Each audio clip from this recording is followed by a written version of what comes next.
سابق وفاقی وزیر اطلاعات و نشریات اور پاکستان تحریک انصاف کے سینئر رہنما فواد چودھری نے دعویٰ کیا ہے کہ پی ٹی آئی اراکین اسمبلی کو تنخواہیں نہیں مل رہی اور مستعفی ممبران کی تنخواہیں معطل ہیں۔ جسٹس منصور علی شاہ کے گزشتہ روز سپریم کورٹ میں دیے گئے ریمارکس پر ٹویٹر پر اپنا رد عمل دیتے ہوئے سابق وفاقی وزیر نے کہا کہ کل سپریم کورٹ میں کہا گیا کہ تحریک انصاف کے ارکان اسمبلی نہیں آ رہے لیکن تنخواہیں لے رہے ہیں۔ جج صاحبان کو میڈیا پر آنے والی ہر خبر کو پہلے تصدیق کے عمل سے گزارنا چاہیے۔ ان کا کہنا تھا کہ حقیقت یہ ہے کہ یہ ایک اور حکومتی جھوٹ تھا۔ مستعفی ممبران کی تنخواہیں معطل ہیں اور کسی ممبر کو تنخواہ نہیں مل رہی۔ فواد چودھری نے مزید کہا کہ آج اسپیکر قومی اسمبلی کو خط لکھا جا رہا ہے اور کہا ہے کہ وہ وقت بتائیں کب ارکان اسمبلی اپنے استعفوں کی تصدیق کے لیے ایک بار پھر آپ کے پاس حاضر ہوں تاکہ نیا انتخابی عمل شروع کیا جا سکے۔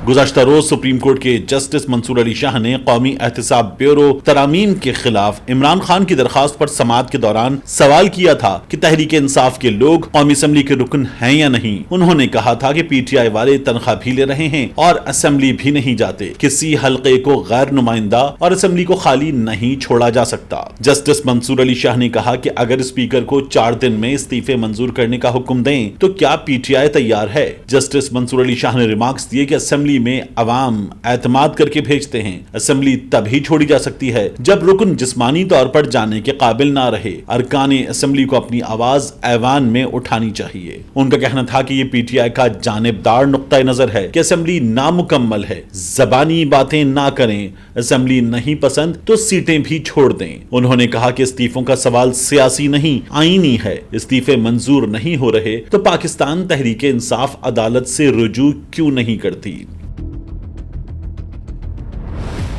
تحریک عدم اعتماد کی کامیابی کے بعد پاکستان تحریک انصاف کے چیئرمین عمران خان نے اس بات کا اعلان کیا تھا کہ ان کی جماعت نے اسمبلیوں سے نکلنے کا فیصلہ کیا ہے اور پاکستان تحریک انصاف کے ارکان اسمبلی نے اپنے استعفے دے دیے تھے جنہیں اس وقت کے ڈپٹی اسپیکر قاسم سوری نے منظور کر لیا تھا، مگر بعد میں راجہ پرویز اشرف نے یہ کہہ کر کہ استعفے قانونی تقاضے پورے کرتے ہوئے منظور نہیں کیے گئے انہیں غیر مؤثر قرار دیا اور پھر انہی استعفوں میں سے کچھ کو باری باری منظور کرنے کا عمل جاری رکھا۔ عمران خان کے اس اعلان کے بعد کہ پاکستان تحریک انصاف کے ارکان ایوان جا کر اسپیکر کو بتائیں گے کہ وہ استعفیٰ دے چکے اور ان کا استعفیٰ منظور کیا جائے، اسپیکر قومی اسمبلی نے اجلاس غیر معینہ مدت کے لیے ملتوی کر دیا۔